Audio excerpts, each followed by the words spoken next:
नाज़रीन अस्सलाम वालेकुम। अब तक डॉक्टर दानिश के साथ हाजिर हैं। इस वक्त मुआशी और आइनी बहरान थोड़ा पीछे चला गया है और इस वक्त पॉलिटिकल एक्टिविटीज़ बहुत तेज़ी से इमर्ज कर रही है। मुस्लिम लीग काफ नए तरीक़े से इमर्ज कर रही है। एक नई सियासी जमात बड़ी तेज़ी से बनी है और वो अब आ गई है सामने। इस्तेहकाम पाकिस्तान जो जमात है, इसी तरीके से हम ये देख रहे हैं कि मुस्लिम लीग नून, पीपल्स पार्टी और JUI जो एक तवील इत्तेहाद के तौर पर नज़र आए, अब उनके अंदर इख्तलाफात सामने आ रहे हैं। क्या वजूहात है? ये इत्तेहादी हुकूमत अब इख्तलाफात क्यों नज़र आ रहे हैं? इमरान खान साहब और PTI का यकीनन मुस्तक़बिल क्वेश्चन मार्क है कि PTI इमरान के बग़ैर चल सकेगी। इमरान कब तक PTI के साथ हैं? इमरान का अब सियासी मुस्तक़बिल क्या है? क्या किरदार होगा पाकिस्तान की सियासत में जिस किस्म के केसेस हैं, और उनके जाने के बाद कौन इस पार्टी को रन कर सकेगा? और एक और जमात जो है वो इमर्ज कर रही है, वो तहरीक लब्बैक। पंजाब के अंदर बड़ी एक आजकल उनका बहुत ही बड़ा एक जुलूस निकला हुआ है जिसमें काफ़ी बड़ी तादाद है लोगों की, और वो एक सियासी मजहबी जमात है। ये भी JUI अपनी जगह खड़ी है, उसके भी इख्तलाफात सामने नज़र आ गए हैं। तो इन इशूज़ पे बात करेंगे। हमारे साथ जो मेहमान हैं उनमें हैं अकरम चौधरी साहब, तज़ियाकार, आपका बहुत शुक्रिया सर, आपने हमें ज्वाइन किया। हमारे साथ होंगे जानच अकज़ई साहब, एनालिस्ट हैं, आपका बहुत शुक्रिया सर, आपने हमें ज्वाइन किया। हमारे साथ होंगी सैर कामरान साहिबा, पाकिस्तान पीपल्स पार्टी से आपका ताल्लुक़ है, आपको भी बहुत शुक्रिया। हमारे साथ होंगे गौहर ख़ान, बेसिकली तो एक एडवोकेट हैं लेकिन PTI से बहुत गहरा उनका ताल्लुक़ है और ख़ास तौर पे इमरान ख़ान के अहम तरीन केसेस को वो डील भी कर रहे हैं। जी, सबसे पहले आता हूँ अकरम चौधरी साहब। मेरी आवाज़ आ रही है सर? आ रही है डॉक्टर साहब। अच्छा अकरम चौधरी साहब, चंद सवालात हैं पाकिस्तान की सियासत के हवाले से। एक तो ये कि इस्तेहकाम पाकिस्तान जमात को आप उसका मुस्तक़बिल कैसे देखते हैं? दूसरी तरफ PTI और इमरान खान साहब का मुस्तक़बिल आप कैसे देखते हैं? इस पर ज़रा बात कर लें तो फिर आगे बात करते हैं। बिस्मिल्लाहिर्रहमानिर्रहीम। डॉक्टर साहब देखें, दो चीज़ें हैं। इस्तेहकाम पाकिस्तान पार्टी जो है बुनियादी तौर पे उन लोगों पे मुहित है जिनके लिए पाकिस्तान पीपल्स पार्टी, पाकिस्तान मुस्लिम लीग नून में जाना मुमकिन नहीं था, पाकिस्तान तहरीक इंसाफ पे रहना मुमकिन नहीं था जी। तो जब ये सूरत हाल सियासी रहनुमाओं के साथ होती है तो वो नया उसका रास्ता तलाश करते हैं। तो नए रास्ते के तौर पे इस्तेहकाम पाकिस्तान पार्टी तश्कील पाई है। इनके बनाने वालों में, इनके आने वालों में यकीनन कुछ इलेक्टेबल होंगे, कुछ की अपनी शख्सियात होंगी, कुछ मुतासर कुन होंगी, कुछ मुतासर कुन नहीं होंगी। लेकिन इसमें जो सबसे मुस्बत पहलू समझ में आ रहा है कि ज्यादातर वो लोग हैं जिन्होंने तहरीक इंसाफ बनाने में किरदार अदा किया। सिर्फ सवालिया निशान ये होगा कि क्या ये शख्सियत का बुत तोड़ सकेंगे, क्या ये एक जमात बनने में कामयाब हो सकेंगे, क्या इस जमात को सियासी मैदान में, इंतखाबी मैदान में उतारने में और कामयाबी हासिल करने में कामयाब हो सकेंगे। ये यकीनन आज की तारीख से सवालिया निशान है। लेकिन जो लोग इस जमात के बनाने वाले हैं, जो इन लोगों ने PTI को बनाया, जिन लोगों ने 2011 में PTI को प्रमोट किया और 2018 के इंतखाबात तक पहुंचाया, वो इस जमात के सरकर्दा रहनुमा है। उनकी अपनी सलाहियतों ने तो इमरान खान को वहां तक पहुंचा दिया, क्या वो अपने आप को वहां पहुंचा पाते हैं, ये आने वाले दिन तय करें। इमरान खान का जो सियासी मुस्तकबिल है, इमरान खान ने 9 मई में अपने सियासी मुस्तकबिल में आखिरी तीर अर्ज खुद ठोंक। सियासतदान जो होता है वो लचकदार रवैये का हामिल होता है, अपने साथ उन काबरीन को लेके चलता है जिनमें सूरत हाल को समझने और उसकी सलाहियत जो है इस्तेमाल करने की अक्ल मौजूद हो। तो उन लोगों ने इमरान खान को एक मुश्किल और मनफी रास्ता इस्तेमाल करने से रोकने में अपनी नाकामी को तस्लीम कर लिया है। अब वो शर्मिंदा है, रास्ते उनके पास है नहीं, पीपल्स पार्टी उन्हें कबूल नहीं करेगी, पीएमएलएन में उनकी जगह नहीं है, जाती तौर पे बगैर सियासी जमात के आजाद उम्मीदवार के तौर पे आज पाकिस्तान में इलेक्शन लड़ना मुमकिन नहीं रह गया। तो लिहाजा ये प्लेटफॉर्म भी इसलिए बना, और इमरान खान अगर आज भी अक्लमंदी का मुजाहरा करे तो उन्हें पाकिस्तान की सियासत के साबिक जो इसबाक है उनसे सबक सीखना चाहिए। ठीक है। उन्हें पार्टी को जिंदा रखने के लिए मुस्बत सोच के साथ आगे बढ़ना चाहिए।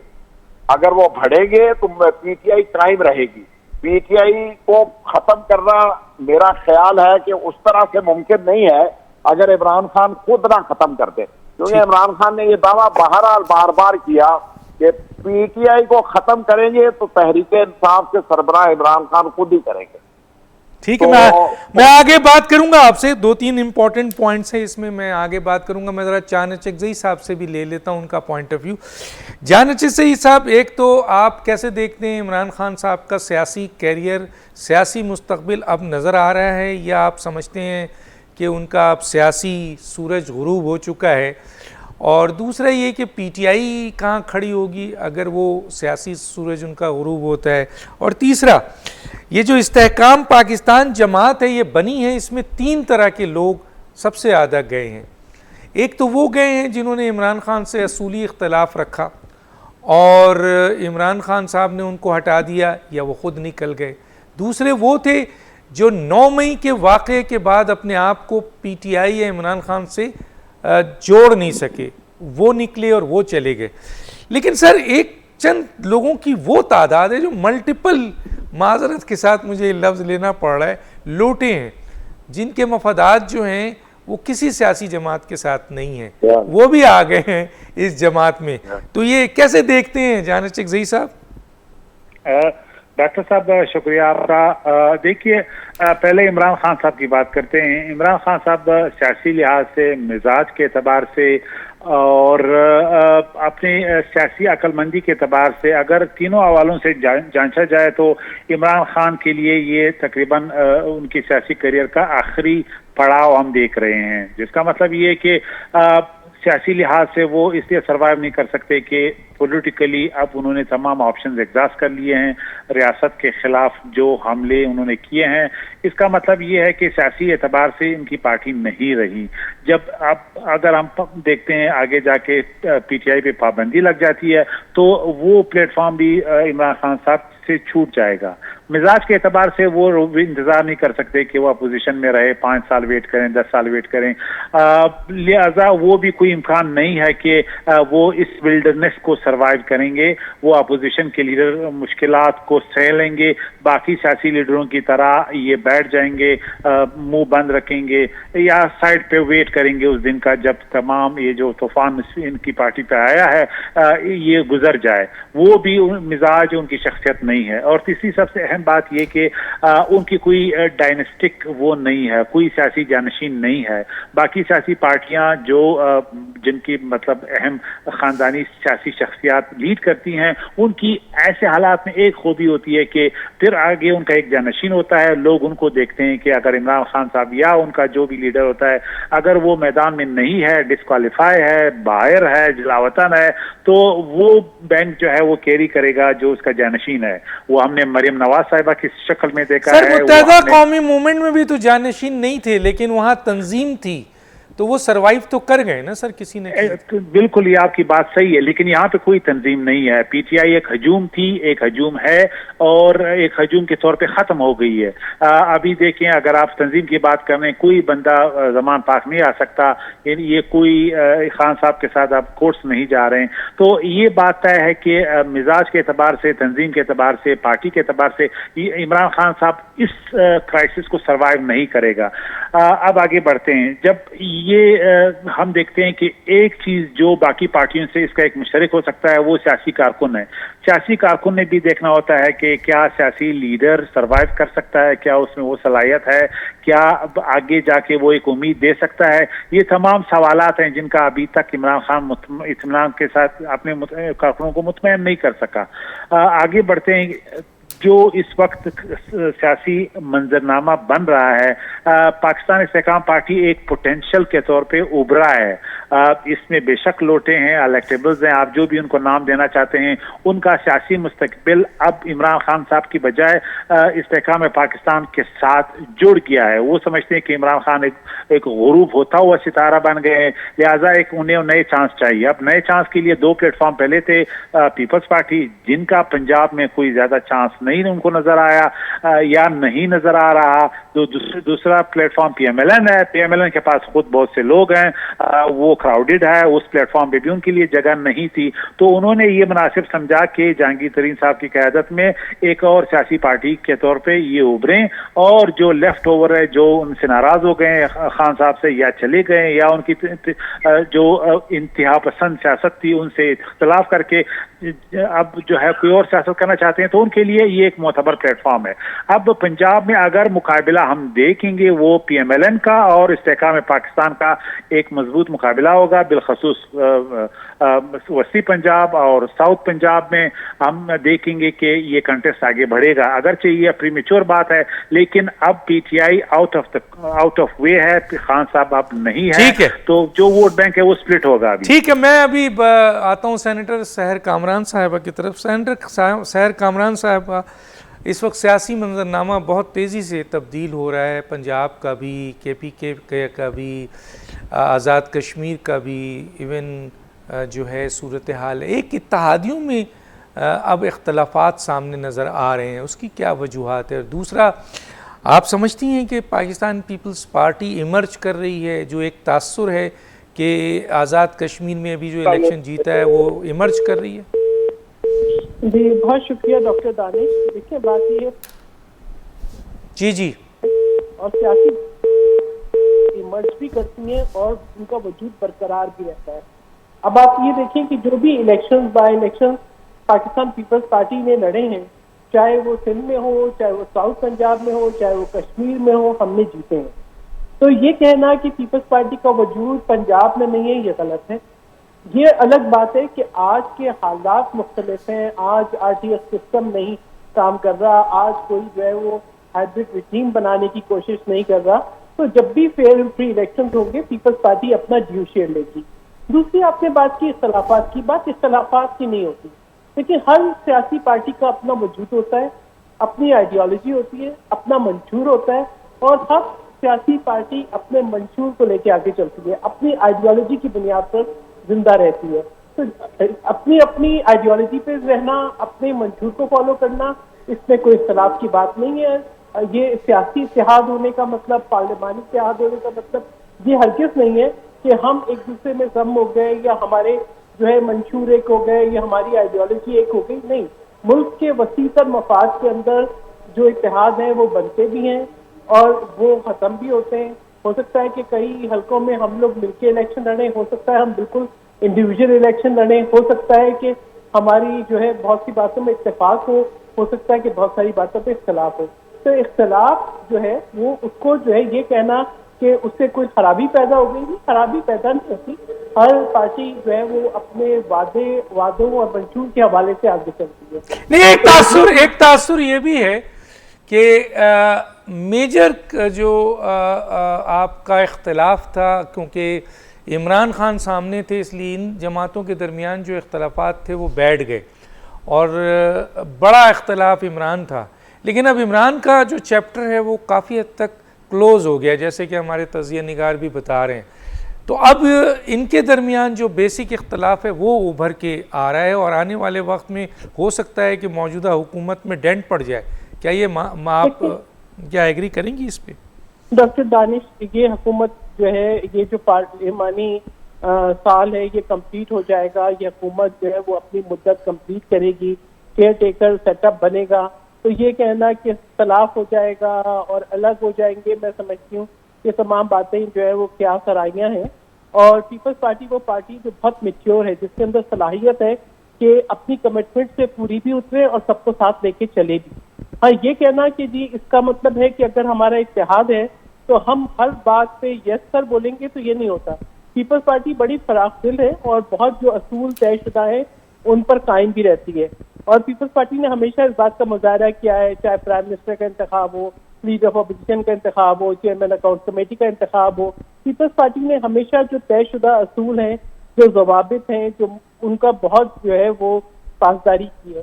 और अब भी हमारा मुकम्मल यकीन है। ठीक है, मैं एक सवाल छोड़ के आपके पास जा रहा हूं कि अगली इत्तेहाद भी अगर इसी तरह PMLN, पीपल्स पार्टी और JUI में हो, तो क्या अगला वजीर आजम भी आप PMLN को देने के लिए राजी होंगी? एक छोटा सा ब्रेक लेंगे नाज़रीन, फिर वापस आते हैं।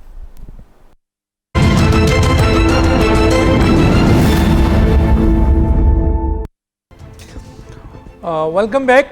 इस वक्त अकरम चौधरी साहब, मैं PTI का तो आपने और इस्तेहकाम पाकिस्तान पार्टी के हवाले से तो आपने हमें आगाही दी है, लेकिन अब क्योंकि बहुत करीब है इलेक्शंस और इमरान खान चैप्टर जो है वो सामने नहीं है, PTI अब मुकाबले में नज़र नहीं आ रही है, तो PMLN, PMLQ और पीपल्स पार्टी की सियासत को कैसे देख रहे हैं आप, ओवरऑल भी और पंजाब में भी?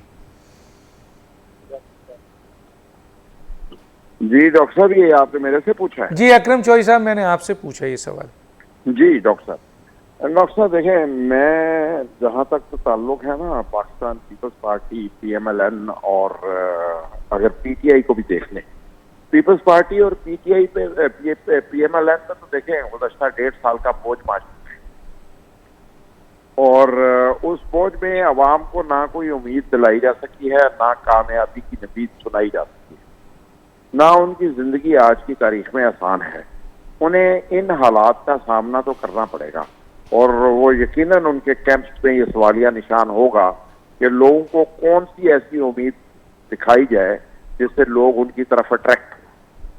और PTI तो क्राइसिस का शिकार है और उनकी सियासत उन लोगों तक महदूद हो जाएगी जो इमरान खान के साथ होंगे और वो इलेक्शन लड़ने की हिम्मत कर सकेंगे, क्योंकि पार्टी शटर होगी, महाज गर्म होगा, मैदान में वो होंगे नहीं, तो यकीनन मुश्किल सूरत हाल का शिकार होंगे।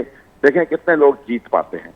उसके बाद आ जाती है पाकिस्तान की जो नई सियासी जमात अमर्ज हुई है, उसमें बहुत से लोगों का माजी मौजूद है जिन्होंने परफॉर्मेंस दी हुई है और बाकी 2 सियासी जमातें ऐसी हैं जिन्होंने अभी तक परफॉर्मेंस देने में कामयाब नहीं हो सकी। तो लिहाजा पंजाब में तो बिल्कुल मैं एग्री करता हूँ इस बात से कि इस्तेहकाम पाकिस्तान पार्टी और PMLN के दरमियान मुकाबला होगा। हाँ, साउथ पंजाब में पीपल्स पार्टी जरूर रंग जमाएगी, मैं पीपल्स पार्टी को माइनस नहीं कर सकता हूँ। पीपल्स पार्टी पाकिस्तान की सबसे बड़ी सियासी जमात है, पुरानी सियासी जमात है, उसकी रूट्स पब्लिक तक है, उन्हें डिनाइल नहीं किया जा सकता। अगर कुछ शख्सियात वहाँ यानी यूसुफ रजा गिलानी जीत सकते हैं, मखदूम अहमद महमूद जीत सकते हैं, इस तरह की शख्सियात उनके पास रहेंगी और वो कामयाबी हासिल कर सकेंगे। अगर आप मुझे चंद लफ्जों में बयान करने की इजाजत दें तो मैं पाकिस्तान में एक बड़ी मखलूत हुकूमत को आते हुए देखता हूँ, जिसमें अगर मैं एग्जाम्पल दूं सूबा बलूचिस्तान में कि चंद लोग किसी के हैं, चंद लोग किसी के हैं, तो कोई ऐसी शख्सियत ही हुकूमत बना सकेगी जो सबको साथ लेके चल सके और अपोजिशन भी वही लोग कर सकेंगे जो आज के हालात को समझ सकेंगे और जो ये समझ सकेंगे कि पाकिस्तान के सबसे बड़े अदारे पर इस तरह हमला आवर होना पाकिस्तान की सलामती का जहां इम्कान रद्द करने के मुतरादफ है, वहां पर अपनी सियासी मौत पर दस्तखत करने के मुतरादफ भी है। तो मेरा ख्याल है पाकिस्तान के सियासतदानों को भी ये समझना और सीखना होगा कि मामलात अक्ल और फाहम और फरासत से हल होते हैं।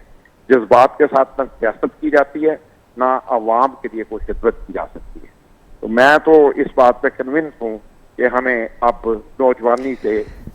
अच्छा सर, पंजाब के अंदर 2 और इमर्ज करती हुई कुव्वत नज़र आ रही है। एक चौधरी सरवर साहब जब से PMLQ में गए, हमें कई अहम लोग भी वहाँ ज्वाइन करते हुए नज़र आ रहे हैं और काफ़ी अच्छा उन्होंने शो भी शो किया है स्टूडेंट्स के हवाले से। दूसरा, तहरीक लब्बैक पाकिस्तान जिन्होंने आहिस्ता आहिस्ता अपनी जगह बनाना शुरू कर दी है, ये कितना अपसेट करेंगे सर? डॉक्टर साहब, जहां तक तो है ना पाकिस्तान मुस्लिम लीग काफ का ताल्लुक, काफ तो एक खानदानी जमात थी, 50% रह गई। चौधरी सरवर साहब की इंतखाबी सियासत का तजर्बा पाकिस्तान में मौजूद नहीं है, इसलिए मैं चौधरी सरवर के बारे में ये राय तो रख सकता हूँ कि चौधरी सरवर किसी भी हल्के से आजाद उम्मीदवार के तौर पे इलेक्शन लड़के इलेक्शन जीत सकते हैं, लेकिन वो PMLQ के प्लेटफॉर्म से इलेक्शन नहीं जीत सकते। और दूसरी बात जो सबसे बड़ी मेरे नजदीक अभी भी क्वेश्चन मार्क है कि क्या चौधरी परवेज लाई कल PMLQ में वापस आएंगे, क्योंकि चौधरी परवेज लाई और चौधरी सरवर साथ नहीं चल सकते। और आधा चौधरी सरवर तो खत्म हो गया उस दिन जिस दिन चौधरी वजाहत हुसैन ने वापस PMLQ ज्वाइन किया। तो मैं ये इम्कानात की सियासत नहीं कर सकता, क्योंकि 50% तो चौधरी परवेज लाई की वापसी हो गई, चौधरी वजाहत हुसैन की वापसी में PMLQ। तो चौधरी परवेज लाई की वापसी के बाद परवेज सरवर साहब की सियासत को झटका लगेगा, तो लिहाजा मेरा ख्याल है उन्हें सोचना चाहिए। और PMLQ वो सियासी जमात है जो आखिरी 10-12 महीने में सबसे ज्यादा अपने आप को डिस्क्रेडिट करने में कामयाब हो गई है। लोग नाकाम होते हैं, ये अपने आप को डिस्क्रेडिट करने में कामयाब हो गए, क्योंकि चौधरी परवेज लाई ने जो सियासत PMLN के साथ की, उसके बाद जिस तरह उन्होंने PTI के साथ आके सियासत की, आज मेरे नजदीक चौधरी परवेज लाई की वजह से इमरान खान इस अंजाम तक पहुंचा है। अगर परवेज लाई PMLN के साथ सियासत कर रहे होते तो PTI शायद बहुत मुख्तलिफ हालत में होती। तो ये सियासी गलतियां हैं। तहरीक लब्बैक पे थोड़ा सा बता देखें, वो एक मखसूस पॉकेट है, उनका वोट हर कॉन्स्टिट्यूएंसी में होगा, और मेरा नहीं ख्याल है कि वो ऐसी सियासत करेंगे कि वो अपना सारा वोट जाया कर बैठे। वो अपने आप को कहीं मुताहद करके कुछ लोगों के साथ चलने की कोशिश करेंगे, कॉन्स्टिट्यूएंसी वो लोगों को हमायत करेंगे, हमायत लेंगे, लेकिन वो किरदार अदा करेंगे। ठीक है सर। मैं ज़रा सा जनाब अचकज़ई साहब ये बताइए कि लीडर्स तो चले गए PTI के सारे आपके इस्तेहकाम पाकिस्तान पार्टी में, लेकिन वोटर्स की डिस्ट्रीब्यूशन कैसे देख रहे हैं? क्या PTI का वोटर इस्तेहकाम के इन्हीं लीडर्स को फॉलो करेगा, या वो पीपल्स पार्टी की तरफ जाएगा, या वो PMLN की तरफ जाएगा जहां सबसे ज़्यादा उनके इख्तलाफात हैं, या वो बैठ जाएगा घर में? आप कैसे देखते हैं? डॉक्टर साहब, PTI के कारकुनों का रुझान 3 किस्म का होगा। एक वो हार्डकोर PTI वर्कर्स होंगे जो इमरान खान के साथ हैं, अगर उनको लगे कि इमरान खान का कोई कैंडिडेट खड़ा नहीं है, वो किसी को सपोर्ट नहीं कर रहा, तो वो घर बैठ जाएंगे। एक PTI के वो कारकुन हैं जो समझते हैं कि इमरान खान ने गलतियां की हैं, उसकी लीडरशिप से वो मायूस हो गए हैं, लिहाजा हो सकता है कि वो एक और PTI के नाम पे बनी या PTI के तर्ज पे बनी पार्टी, पाकिस्तान इस्तेहकाम पार्टी, जिसमें बाकी PTI के लिए पुराने लीडर्स हैं, उन तीसरे वो उनको पता है कि वो शख्सियात के साथ जुड़े हुए थे, कल PTI में इसलिए थे कि उनके जो बड़े इलेक्टेबल्स थे वो थे, आज वो नहीं है, लिहाजा वो उनको फॉलो कर रहे हैं जिस पार्टी में जाएं, चाहे वो इस्तेहकाम पार्टी है, चाहे वो पीपल्स पार्टी है या PMLN है। दूसरी अहम बात, तहरीक लब्बई का आपने बड़ा इंपॉर्टेंट नुक्ता रेस किया। पंजाब में तहरीक लब्बई का बहुत बड़ा किरदार होगा। ये इलेक्शन बहुत क्लोज कंटेस्ट होगा, पाकिस्तान इस्तेहकाम पार्टी का, PMLN का, पीपल्स पार्टी का, तो इनमें से आपको ये अंदाजा है और आपको पता भी है कि मार्जिन से ये जीतेंगे। तो लब्बैक जो है किंग मेकर होगा इस इलेक्शन में, और अगर कोई भी सियासी पार्टी ने लब्बैक का सपोर्ट हासिल कर लिया तो इसका मतलब है कि वो जो मार्जिन विक्ट्री है वो उनकी यकीनी हो जाएगी। अगर हम फर्ज करते हैं कि माजी में फेयर इलेक्शन भी हुए हैं तो जहां भी PTI ने जीती है वो मार्जिन से जीती है। अब PMLN और बाकी पार्टियां भी मार्जिन से एक बहुत ही कंटेस्ट के बाद ये लोग जीतेंगे, तो ये बड़ा इंपॉर्टेंट बात है। और एक बात चौधरी साहब ने भी की है परवेज लाई साहब के बारे में, मैं समझता हूं कि 3 चौधरी का करियर खत्म हो गया है। वो एक चौधरी परवेज लाई साहब हैं, दूसरे फवाद चौधरी साहब हैं, और तीसरे फैज हमीद चौधरी साहब हैं। अच्छा, ये 3 चौधरी हैं।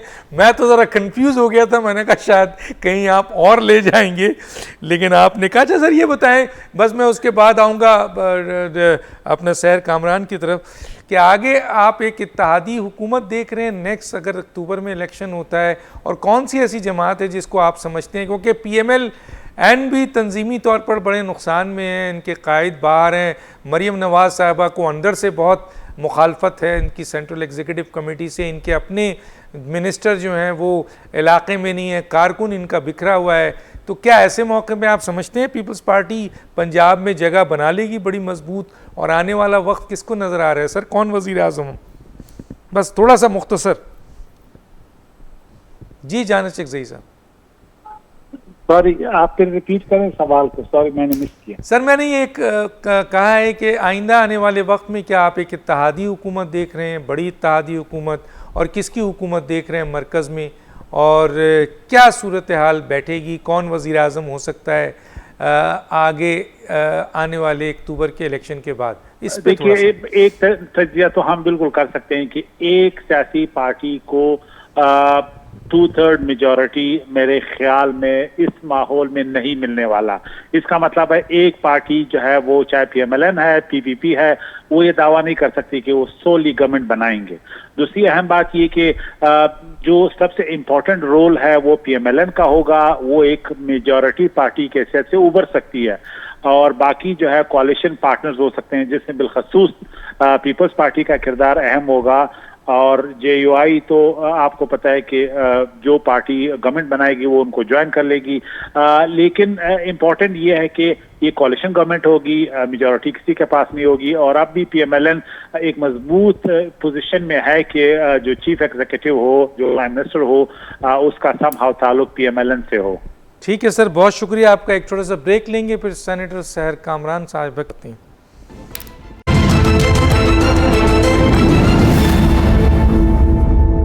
वेलकम बैक जी सहर कामरान साहबा। एक तो आप के पास सिंध है जहां आपकी मेजॉरिटी आती है, रेगुलर आ रही है, दूसरी तरफ हमने देखा है बल्दियात में भी अब कराची और हैदराबाद आप ले गए हैं बहुत बड़ी तादाद में, और कोशिश हो रही है कि आपका मेयर आ जाए। तो आने वाले वक्त में तो ये लगता है कि पीपल्स पार्टी ओवरऑल अच्छी, मेरी अपना राय है, हो सकता है बहुत सारे लोग इख्तलाफ रखते हों, कि पीपल्स पार्टी जो है वो इमर्ज करेगी और एक बड़ी ताकत बनेगी, और आने वाले वक्त में इत्तेहादी हुकूमत तो होगी लेकिन वज़ीर आज़म शायद पीपल्स पार्टी मांगे। एक तो ये ज़रा सवाल है कि क्या आप कॉम्प्रोमाइज़ करेगी नेक्स्ट इलेक्शन में वज़ीर आज़म का? दूसरा, और जो अभी आरिफ अलवी की जाने की बात हो रही है, उसके बाद सदर के ऊपर क्या आसिफ अली जरदारी आना चाहेंगे या मौलाना फजल रहमान साहब को सपोर्ट किया जाएगा? तीसरा ये कि PCB के चेयरमैन और KPK के गवर्नर के हवाले से और आर्मी एक्ट के हवाले से पीपल्स पार्टी और इत्तेहादी में इख्तलाफात नज़र आ रहे हैं, ख़ास तौर पे मौजूदा हुकूमत से। क्या कहेंगी आप? देखिए डॉक्टर दानिश, जो आपका ख्याल है वो मेरा यकीन है कि पीपल्स पार्टी का जो वोटर है वो आज बहुत पुरुम्मीद है। और हमने ये देखा कि जब भी इलेक्शन प्रोसेस हुआ, चाहे वो बाय इलेक्शन थे या जो है वो कोई और इलेक्शन था, बल्दियाती या लोकल गवर्नमेंट के इलेक्शन, पीपल्स पार्टी है और उसने भरपूर तरीके से अपने कैंडिडेट को जिताया है। तो मुझे पूरा यकीन है कि अगले इलेक्शन में पीपल्स पार्टी जो है अक्सरियती जमात बन के उभरेगी, और अगर पीपल्स पार्टी के पास मैंडेट होता है तो हमारे यहाँ कोई लीडरशिप का कोई उसमें जो है इबाम नहीं है।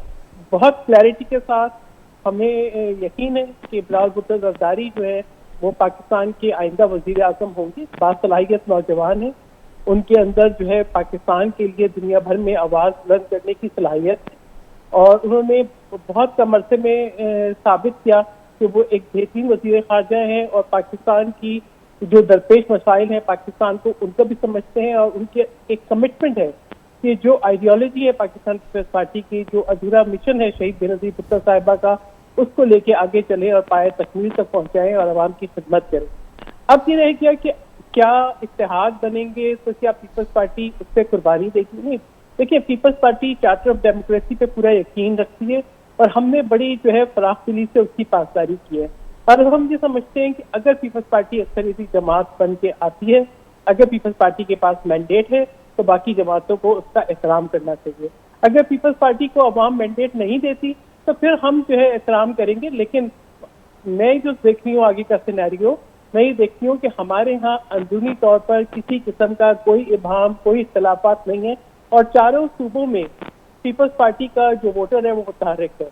तो इसमें कोई शक व शुबे की गुंजाइश नहीं है कि पीपल्स पार्टी अपना वोट बैंक जो है दोबारा उसको रिवाइव नहीं करेगी और पीपल्स पार्टी अक्सरियती जमात बन के इंशाल्लाह जरूर आएगी। और हमारे जो कैंडिडेट हैं वो बिलावल भुट्टो सरकारी हैं और इंशाल्लाह वो वज़ीर आज़म के मनसब में हम उनको देखना चाहते हैं कि हर पीपल्स पार्टी के वर्कर की ख्वाहिश है, हर वोटर की ख्वाहिश है और हम समझते हैं कि वो बेहतरीन कैंडिडेट भी हैं। क्या ये जो लोटे इधर उधर हो रहे हैं, पीपल्स पार्टी भी सुना है कि उसने भी दरवाजे खोले हुए हैं कुछ पीटीआई से निकले हुए लोगों का और कुछ लोटों का, तो क्या आप समझते हैं पीपल्स पार्टी में मल्टीपल लोटों की या लोटों की कोई गुंजाइश है? नहीं डॉक्टर दानिश मेरे ख्याल में यहाँ मैं आपसे इख्तलाफ करूँगी, लोटों की बात नहीं। आपको पता है कि पीपल्स पार्टी को किस तरीके से तकसीम किया गया था और किस तरीके से कमजोर किया गया था और इसके पीछे जो भी अवामिल थे।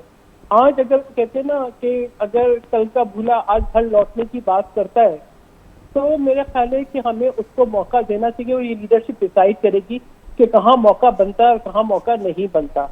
तो मैं ये समझती हूँ और अगर कोई कुछ लोग जो है जो ये समझते हैं कि वो मायूस हो गए या वो समझते हैं कि जहाँ पे उनको धकेला गया था वो वहाँ पे मिसफिट रहे या वो उस हुजूम, एक लफ्ज इस्तेमाल किया हुजूम का जारी नजर नहीं था आपने, मैं बिल्कुल उसकी तारीफ करूंगी कि बाज जमातें जमात नहीं होती, हुजूम होती हैं।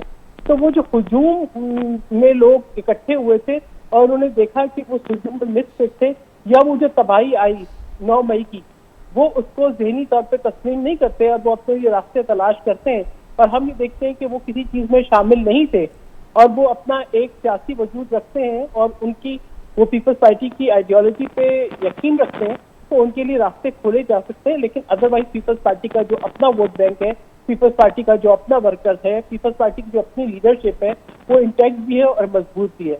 तो हमें बहुत अब आप फवाद चौधरी जैसे लोगों को लेके ये जिसके बारे में जान चकजई साहब ने कहा है कि वो जिस जमात में वो जाएंगे वो जमात जो है ना उसकी क्रेडिबिलिटी पे बहुत बड़ा क्वेश्चन आएगा। तो पीपल्स पार्टी के इतने बुरे हालात, पीपल्स पार्टी के इतने बुरे हालात हैं कि जो निकले हुए लोग इस किस्म के हैं उनको ले लिया जाए और शहर कामरान जैसे लोगों को टिकट ना दिया जाए। नहीं देखिए, मेरी पार्टी ने मुझे बड़ी इज्जत दी, मेरी पार्टी ने मुझे टिकट दिया और मुझे देखिए हम जो हमारी पार्टी से जो लॉयल्टीज हैं वो स्टूडेंट लाइफ की है, ठीक है। और वो लॉयल्टीज कभी ये सोचा नहीं था हमने अब से 30 साल पहले के कभी हम किसी ऐवान तक भी पहुंचेंगे। तो पार्टी आपको जो इज्जत देती है और जिस मैं समझती हूँ कि तरीके से जो है जरदारी साहब हमारे एक मेरे सवाल का जवाब दीजिए, टाइम नहीं है मेरे सवाल का कि जी क्या वो जो कह रहे हैं फवाद चौधरी साहब पीपल्स पार्टी ज्वाइन करेंगे तो इजाजत? बात ये फवाद चौधरी साहब जहांगीर तरीन साहब की पार्टी ज्वाइन कर चुके हैं, उनको बहुत मुबारक हो। पीपल्स पार्टी वो पहले भी 4 पार्टी ज्वाइन कर चुके थे। हाँ तो बस देखिए ना वो कहीं अच्छा ये बताएं, बिल्कुल आखिरी सवाल मैं जा रहा हूँ अकरम चौधरी साहब की तरफ। सदारती इलेक्शन अब आरिफ अलवी साहब जा रहे हैं, मौलाना फजल रहमान साहब को सपोर्ट करेगी पीपल्स पार्टी? देखिए ये बात तो जो है ये पार्टी की लीडरशिप जब ये होगा कि कौन कैंडिडेट है तब डिसाइड करेगी। पीपल्स पार्टी ने जो है वो अगर अपना कैंडिडेट नॉमिनेट किया तो Peoples Party would support its own candidate and we have all the right to do that. We have all the right to do. ठीक है, मैं आता हूं अकरम चौधरी साहब से पूछता हूं। अकरम चौधरी साहब क्या देखते हैं सर ये आने वाले वक्त में क्या ये इत्तेहाद कर सकेंगे वज़ारत उज़्मा पे बनेगी? अच्छा, अगर आप मुझे इजाजत दें जो चंद सवाल आपने मोहतरमा से किए मैं उनके जवाब जी जरूर दीजिए, लेकिन सदर का जरूर दीजिएगा, सदर का वही देने लगा हूँ जी। एक बात तो यकीनी है कि सदर पीपल्स पार्टी का नॉमिनी होगा, मैं नाम नहीं दे रहा। अच्छा, नॉमिनी होगा, जिसको आसिफ जरदारी चाहेंगे वो सदर पाकिस्तान होगा। यस, इसमें कोई कंफ्यूजन नहीं। सर हमें भी बता दें सर, क्यों सर? नहीं, मैंने आपसे शेयर कर लिया, अब नामजदगी तो उन्होंने कर रही है। नहीं सर, कैसे पीपल्स पार्टी इलेक्शन की डेट भी देगी? आसिफ जरदारी ने कहा है कि मैं जब जाना चाहूं मैं दूंगा, तो ऐसी क्या बात है? एस्टेब्लिशमेंट के बहुत करीब आ गए हैं सर क्या? नहीं, ऐसी बात नहीं है। मैं इसे दूसरे पैराए में देखता हूँ। फ्लेक्सिबल पॉलिटिशियन कौन है इस वक्त? जो सबके साथ बैठने, उठने और सुनने और सुनाने के लिए तैयार है। आजकल तो इमरान खान साहब कह रहे हैं सर मैं बैठने को तैयार हूं सबके साथ। नहीं, लेकिन उनका सबको पता है जिस दिन वो बैठने का ऐलान करेंगे उस बैठने से पहले उठने का ऐलान भी कर देंगे। तो इसलिए सियासत एक मुस्तकिल मिजाजी और दूसरों के लिए बर्दाश्त का नाम है। आपको अपनी मर्जी, अपने मिजाज और अपनी फाहम फरासत के मुखालिफ लोगों को भी देखना, सुनना और बिठाना पड़ता है। तो पाकिस्तान में इस सियासत की जरूरत है बदकिस्मती से जो नहीं हो पा रही है। यहाँ पे अना और तकब्बर की सियासत हो रही है और ये मुल्क को तबाही के थाने पर ले जा चुकी है। और कुछ लोगों ने, मैं उन लोगों से ये सवाल भी पूछता हूँ, आज भी कुछ लोग सिंपैथी गेन करते हैं कि अगर 9 मई को इमरान खान के एलाइज की जो जहन साजी हुई थी, अगर वो उसके मुताबिक कामयाब हो जाते तो क्या वो कौम के किसी बच्चे को माफ करते जो उनके मुखालिफ था? वो 4 साल देखे उनके जो गुजारे हैं उन्होंने, जो उन्होंने किसी को माफी नहीं दी, जायज या नाजायज की बहस भी नहीं करते। अल्लाह तो माफी का सबक देता है, अल्लाह तो इंसानों को माफ करता है, तो इंसान इंसानों को माफ नहीं करते। तो बाकी आप कह रहे थे लोटू के बारे में, लोटे वहां नहीं होते जहां आइडियोलॉजी बेस्ड पॉलिटिक्स हो। पाकिस्तान के 75 साल हमारी बदनसीबी सर की मल्टीपल लोटे की बात की है मैंने, वैसे तो सर लोटे नहीं, वो होते सारा हैं। मैं उसे जर्नली डिस्कस कर रहा हूँ। नहीं मैं मल्टीपल की बात कर रहा हूँ में- सर, मैं मल्टीपल की बात कर रहा हूँ सर। मल्टीपल क्या होते हैं? सर मल्टीपल मतलब हर जमात में चले जाना, जब मौका मिले जिस जमात में तो घुस जाना। भाईजान यहाँ हर जमात में चली जाती है। अच्छा हाँ? यहाँ हर जमात दूसरी जमात में चली जाती है, फिर क्या कहेंगे आप? जमातें लौटती हैं? नहीं मतलब एक जमात एक दफा चली गई तो सही है सर। नहीं, पीपल्स पार्टी पीएमएलएन में 10 दफा गई, पीएमएलएन पीपल्स पार्टी में 10 दफा गई, एएनपी 25 दफा गई, एएनपी निकली। देखिए ये जरूरतें नहीं है, ये जमहूरियत आपको बर्दाश्त का सबक देती है। आप लोटों को प्रोटेक्ट कर रहे हैं अकरम चौधरी साहब, मैं और वो भी लोटों को नहीं वो protect भी कर रहा हूं। वो भी ये मैं सियासत का अच्छा पाकिस्तान हिस्सा में- नहीं है, मैं मैं जमहूरियत का अच्छा पाकिस्तान- हिस्सा है लोटे। मैं पाकिस्तान में सर आखिरी नजरियाती सियासत के आगाज को देखना चाहता हूं, सर और अगर वो नहीं होती तो यही माहौल कायम रहेगा। ठीक है सर, क्या माइनस करके नहीं हो सकता इन लोटों को जो मल्टीपल लोटे हैं सर, जिनकी वजह से पार्टी की क्रेडिबिलिटी खराब हो रही है सर? डॉक्टर साहब, अगर अल्लाह हमें हमारे गुनाह माफ कर देता है ना तो हमें भी इंसानों के गुनाह माफ। ठीक है सर, तीनों मेहमानों का बहुत शुक्रिया। डॉक्टर दानिश को याद दीजिए।